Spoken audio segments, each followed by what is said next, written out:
Hallo, mein Name ist Stefan Huber, ich bin Kurator und Galerist in der Leica Galerie München. Sie finden uns in der Maffeistraße 4 und wir haben aktuell die Ausstellung zu zeigen Douglas Kirkland, ein legendärer Fotograf. Den Namen kennt man vielleicht jetzt nicht auf Anhieb, aber die Bilder kennt man alle. Ich bin ein bisschen eifersüchtig auf ihn, weil er hat eine Nacht mit Marilyn Monroe verbracht und ist damals in den Hollywood-Studios außen eingegangen, hat natürlich Audrey Hepburn, ja, Elizabeth Taylor, Jack Nicholson, ja, all die Superstars abgelichtet.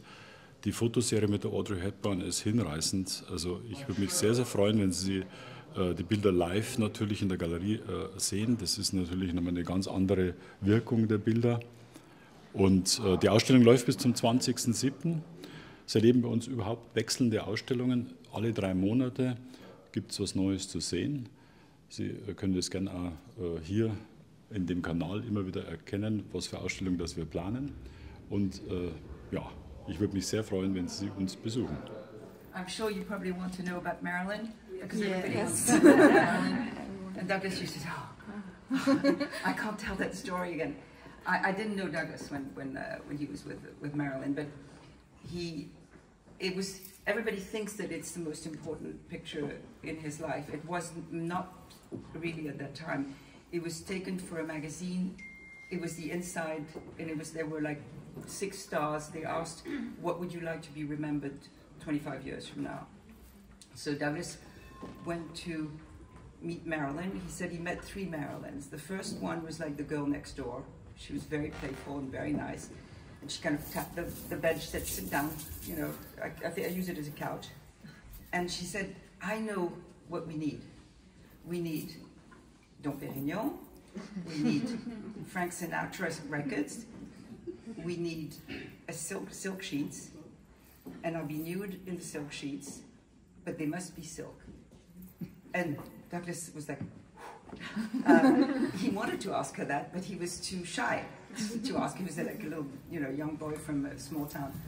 So then a few days later, the session was happening, and they were waiting for Marilyn, and they had the studio ready and everything, the bed with the sheets, the champagne, and Douglas said it looked like she wasn't showing up. It was like she was supposed to come at 7, at like 8, 9, 10, and her publicist said, she's always late, but she always shows up. And Douglas described how she walked into the room, and he said she was Marilyn. She was like floating. Like she kind of floated in. She had no entourage. She had one woman to help her with her makeup. And they started shooting, and then at one point she said, I want everybody out of the room. I want to be alone with this boy. It works better that way. So everybody laughed. And Douglas was shooting from above. There was like a balcony above. And at one point, Marilyn said, come down, come into the bed with me. And he told me, he said, I can't say I wasn't excited, but I wanted the picture. So I pretended, and he was shooting with a Hasselblad at the time. I pretended I didn't hear or didn't understand it. I kept shooting and kept shooting. And then at the end, he sort of like laid down, you know, on the floor, you know, next to her on the bed, and they talked about their lives. But at least Douglas has got the distinction of having turned down Marilyn Monroe. And then the 3rd time he met her, he said it was like a different person altogether, because he went to show her the pictures. So 2 days later or 3 days later, had the film process, went to her house, banged on the door, no answer, banged on the door again, and she came, she was wearing a scarf and dark glasses. She looked depressed, she looked like she was crying. And she started looking at the pictures with the dark glasses, couldn't see very much. And then she sent him to get some pencils and some scissors.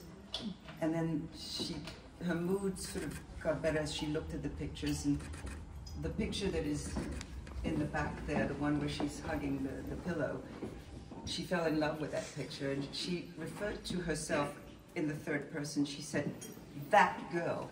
Now, that girl is the girl that any man would like to be in the bed with, and the pillow was like the man. So she killed some pictures, and then, you know, they said, okay, we're going to shoot again. And Douglas was in Paris in 1962, on August 4th, 1962, and he was photographing Coco Chanel, and he was coming home from the Rue Cambon, and the paper said Marilyn est morte, and that's how he found out about Marilyn having died. And just an anecdote, Coco Chanel, you know, who knew Marilyn, and she'd done the Chanel No. 5, all she had to say is, poor girl. So that's my story.